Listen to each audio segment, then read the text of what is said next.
America के द्वारा इस प्रकार से भारतीयों के साथ जो व्यवहार किया जा रहा है वो जो अच्छा नहीं लग रहा है। मैं निंदा नहीं कर रहा हूँ, पर अच्छा नहीं लग रहा है। और मैं ये चाहता हूँ कि देशों के अंदर सौहार्द बना रहे, और उसके लिए ज़रूरी है हमें एक दूसरे की इज़्ज़त करना ज़रूरी है, क्योंकि हथकड़ी ये वगैरह तो ये प्रथा ख़त्म हो चुकी है। और स्वस्थ लोकतंत्र प्रजातंत्र के लिए इस प्रकार का संदेश जो सारी दुनिया में देना ये अच्छा नहीं है, ऐसा मैं मानता हूँ। विधानसभा का कि जिस प्रकार से जो है अमेरिका के द्वारा इस प्रकार से भारतीयों के साथ जो व्यवहार किया जा रहा है वो जो अच्छा नहीं लग रहा है। मैं निंदा नहीं कर रहा हूँ, पर अच्छा नहीं लग रहा है।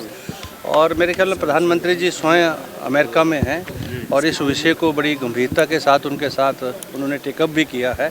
और मैं ये चाहता हूँ कि देशों के अंदर सौहार्द बना रहे, और उसके लिए ज़रूरी है हमें एक दूसरे की इज़्ज़त करना ज़रूरी है। चाहे अगर कोई कहीं नियमों का उल्लंघन हुआ है तो उसको बैठ के सेटल किया जा सकता है। ये दुखद है। लोकतंत्र प्रजातंत्र अगर सशक्त होगा तो हथकड़ियों की तो जरूरत है नहीं। अब उन्होंने कोई ऐसा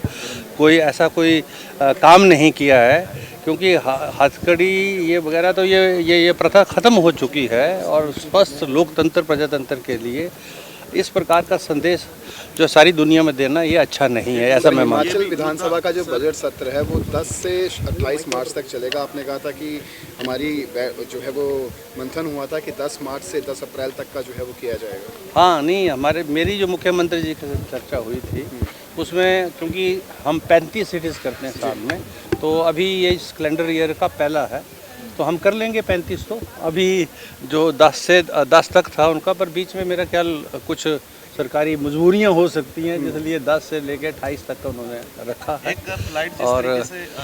और वो 35 सीटिंग का तो हम फार्मूला कर लेंगे लास्ट में। जिस तरीके से लेकर आए रिपोर्ट करके अमेरिका से अमृतसर उतारा जा रहा है, इसको लेकर पंजाब के मुख्यमंत्री सवाल खड़े कर रहे हैं कि पंजाब में क्यों वो पंजाब को बदनाम किया जा रहा है, बाकी राज्यों के भी हैं। मैंने पहले कहा, मैं अब किसी भी मतलब मुख्यमंत्री जी ने क्या कहा, वहाँ पर क्या होना चाहिए नहीं होना चाहिए, मैं एज ए अध्यक्ष जो उस पर टिप्पणियाँ नहीं करना चाह रहा हूँ। मैंने व्यक्तिगत तौर पर ये मानता हूँ कि ये अच्छा व्यवहार नहीं है। सर, आपने कहा था कि जनप्रतिनिधि की जो पावर है वो सीएस से बढ़कर होती है, तो उस बात पे काफ़ी नहीं, ताकत पावर नहीं है। प्रोटोकॉल्स में, लोकतंत्र प्रजातंत्र में एक चुना हुआ जो प्रतिनिधि है वो प्रोटोकॉल में चीफ सेक्रेटरी से ऊपर होता है। चीफ सेक्रेटरी सरकारी अधिकारी है, वो सेक्रेटरी के बाद चीफ सेक्रेटरी बनता है। विधायक जनप्रतिनिधि है, और लोकतंत्र प्रजातंत्र अगर सशक्त होना तो जनप्रतिनिधि को और सशक्त और मजबूत भी करना है। और उस जनप्रतिनिधि को खुद भी स्वयं अपने आप को ताकत देने के लिए काम करना है।